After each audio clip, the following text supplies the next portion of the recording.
So ayun, dako naman tayo papuntang sala. So papakita ko sa inyo. Ito po. Yan ang sala. Hello! Magandang araw sa inyong lahat at magandang gabi dyan sa Pilipinas. Kumusta po kayo sa lahat po ng mga manonood at subscriber ko? Kumusta po? Naway lagi kayong nasa mabuting kalagayan. Ngayong araw pong ito ay meron akong ipapakita sa inyo. Actually ako po ay nakalipat na ng kumpanya at andito ako sa lugar ng Country Meat. Andito ako sa lugar ng County Meat. So, ipapakita ko sa inyo, magtutur house tayo. House tour pala, sorry. At nang makita nyo kung ano ba itsura ng bahay na tinitiran ko. Bali, itong bahay na to ay sa kumpanya po ito.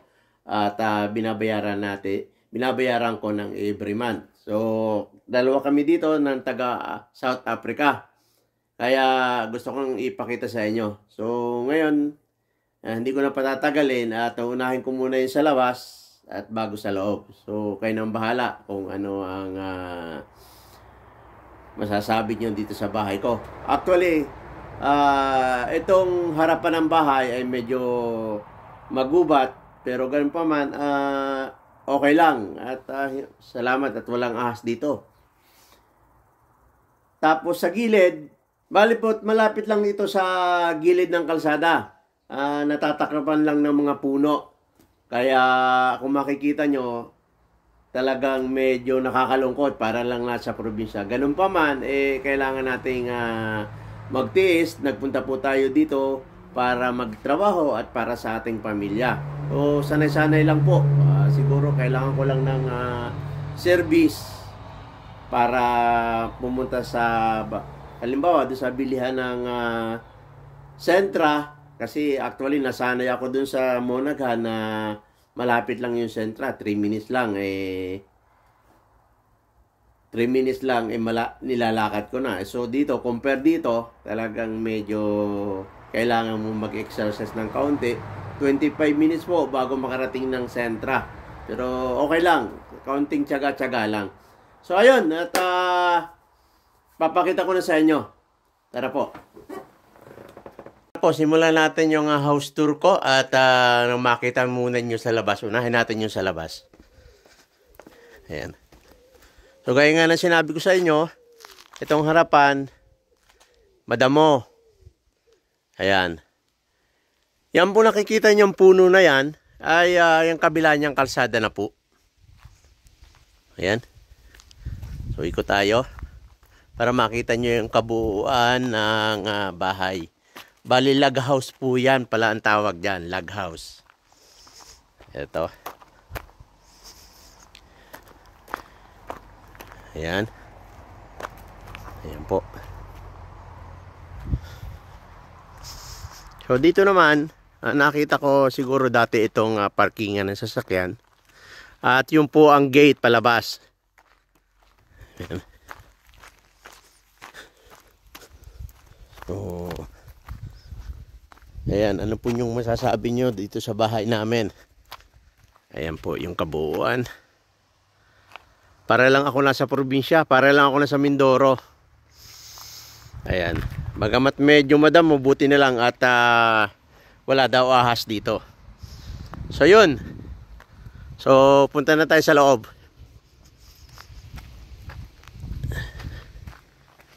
Ayan. Gaya nga na sinabi ko po, bali sa kumpanya po itong bahay at binabayaran namin every month.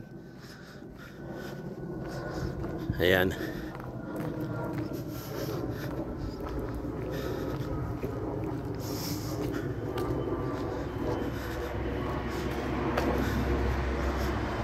Ito na. Asok na tayo sa loob. Ayan. Tool cane. Eto, may bell ako dito. Pagkakato kayo kung gusto nyo pumunta dito sa bahay. Ayan. Ito po ang loob ng bahay namin. Ayan ang aming dining table. At diretso tayo sa kusina. Ayan po yung kusina namin. Ayan. Mga bago naman po ang gamit.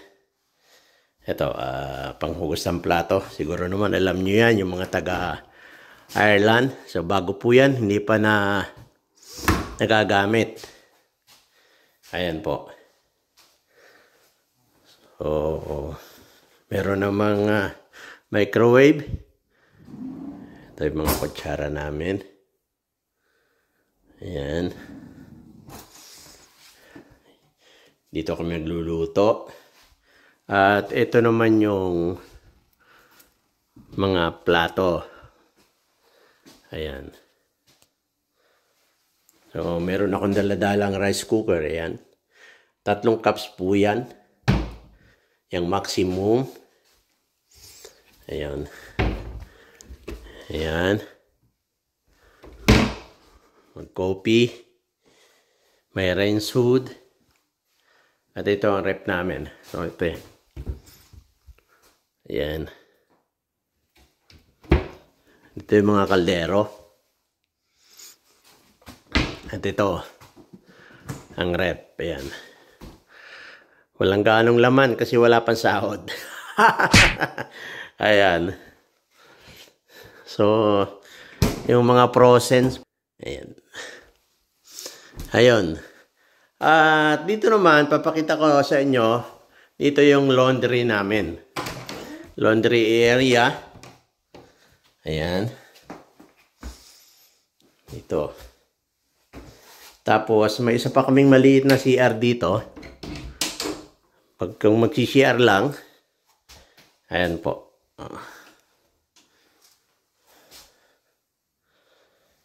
Ayun. Tapos, punta ka tayo sa mismong liguan namin. Pakita ko sa inyo. So, ayan po yung area. Ito yung labas.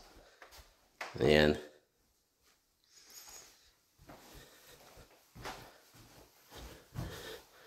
So, ako lang mag-isa ngayon kasi yung kasama ko sa bahay every weekend umalis. At sunod naman natin yung sala. Ayan. Pakita ko sa inyo yung kisame. Ayan.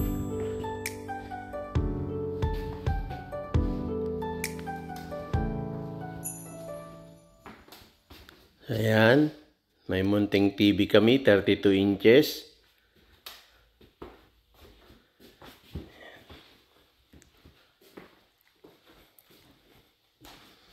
Buksan natin TV.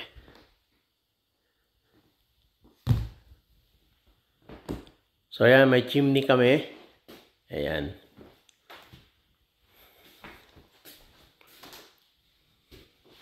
Ito,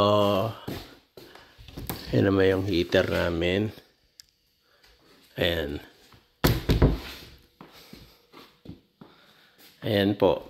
Ito, may heater kami dito. Kabilaan. Malaki. Tapos, ito rin yung isa. Ayan.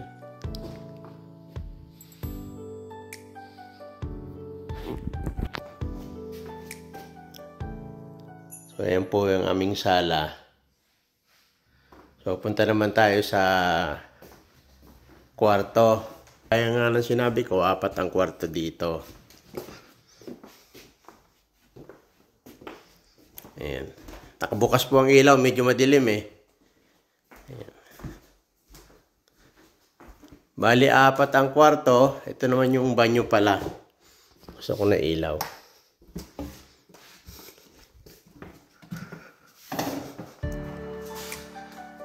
Ayan. Malaki naman po yung banyo. Ayan, may heater kami.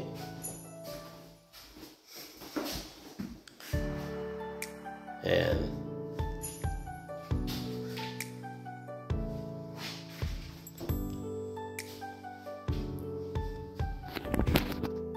Ayan. At pakita ko sa inyo yung kwarto.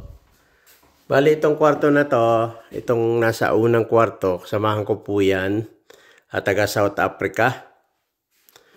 So, ito naman yung sa akin, itong sumunod.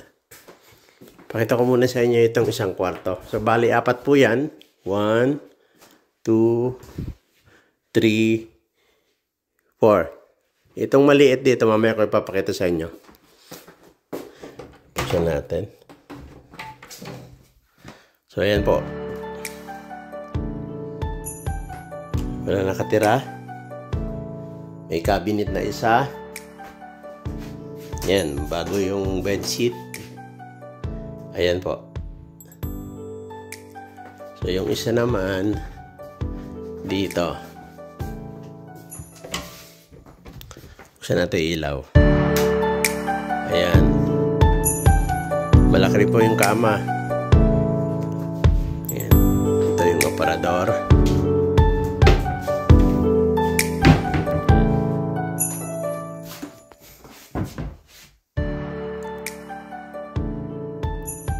Eh nga na sinabi ko, sa kumpanya po ito. Pero binabayaran namin.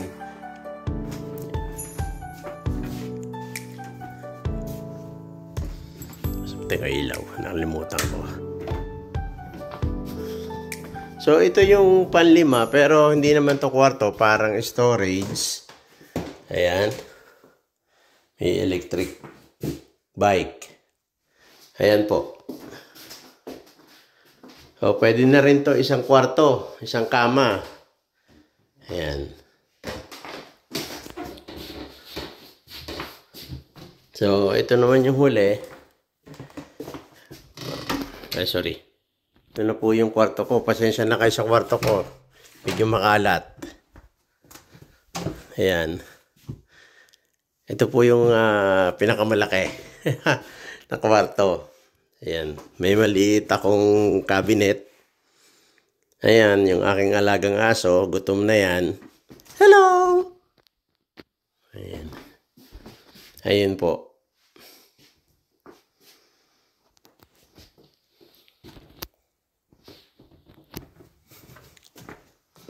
Ayun, ano pong masasabi nyo dito sa aming bahay? Dalawa po kami dito ng isang South African at pag weekend wala siya. So, ayun po.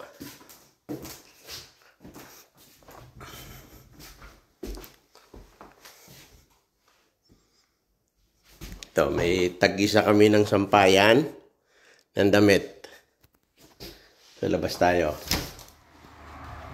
Yun po, nakita siguro nyo yung labas at loob ng bahay. Ano po ang masasabi nyo? Ayos naman po ba? At ako naman, sanay ako sa tahimik pero namimiss ko yung mga kasamahan ko doon. Diyan, kumusta kayo dyan mga taga-coil? Namimiss ko kayo at namimiss ko yung ingay ng bahay. Yung yabag. At yung mga kwentuhan. Ganun pa man, ganyan talaga ang buhay at kailangan nating hanapin yung swerte natin sa pagtatrabaho at sa kumpanya. So, yun. At pag-usapan natin po yung bahay dito kung magkano yung binabayaran. So, actually po, yung bahay na binabayaran ko ay every week po ako ay kakaltasan ng 100 euro per week. So, kung susumahin po natin kada buwan ay umaabot ng 400 euro.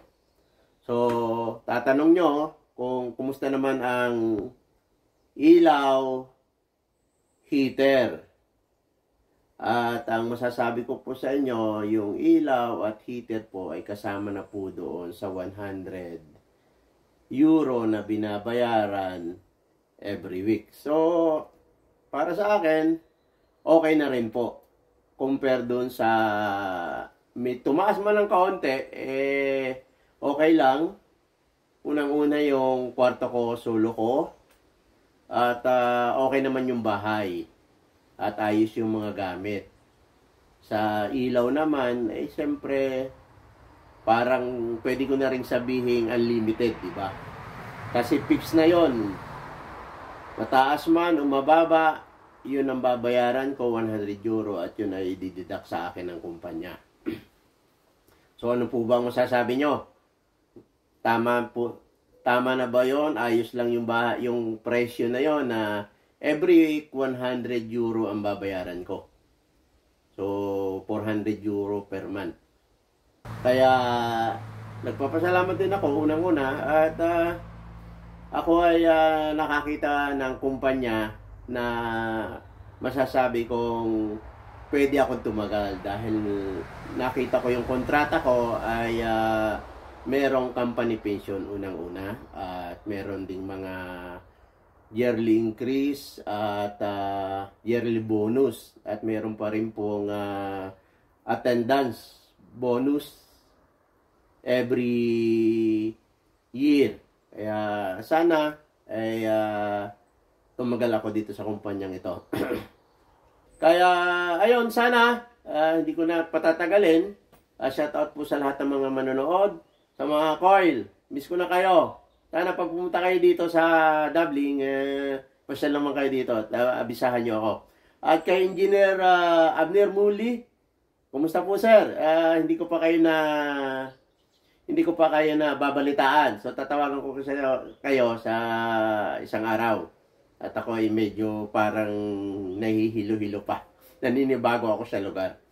At sa lahat po ng mga subscriber ko, sa lahat po ng mga taga-Mastrum, Makari, at sa taga-Combilip, mga pre, sa mga Batanggay nyo dyan, dito na ako. Medyo lumayo ako ng kaunti sa inyo. Ganun pa man, pag naligaw kayo ng Dabling, sabihan nyo ako at nang tayo naman kahit pa paano ay magkita-kita at kapag kwentuhan naman tayo. Ayun. So yun po, sa lahat po ng mga nakakakilala sa akin at sa BTEC pala, kay Kuya Gary, at sa lahat ng mga kasamahan niya, kay na RJ, Art, at sa 721, kumusta kayo dyan? Sana napapanood nyo ako. At sa lahat po ng mga nakakakilala sa akin, maraming salamat po sa mga subscriber ko. Maraming salamat po sa walang sawa niyong pagsubaybay sa lahat ng mga video i-upload ko. At sana ipatuloy niyo po akong subaybayan sa lahat ng mga video i-upload ko. Hanggang sa muli po at mag-iingat po kayo at tuloy-tuloy lang po. At sana pagpalain tayo ng Panginoon at maging maayos ang ating trabaho para sa ating pamilya. Hanggang sa muli po. Bye-bye. Ingat po tayo.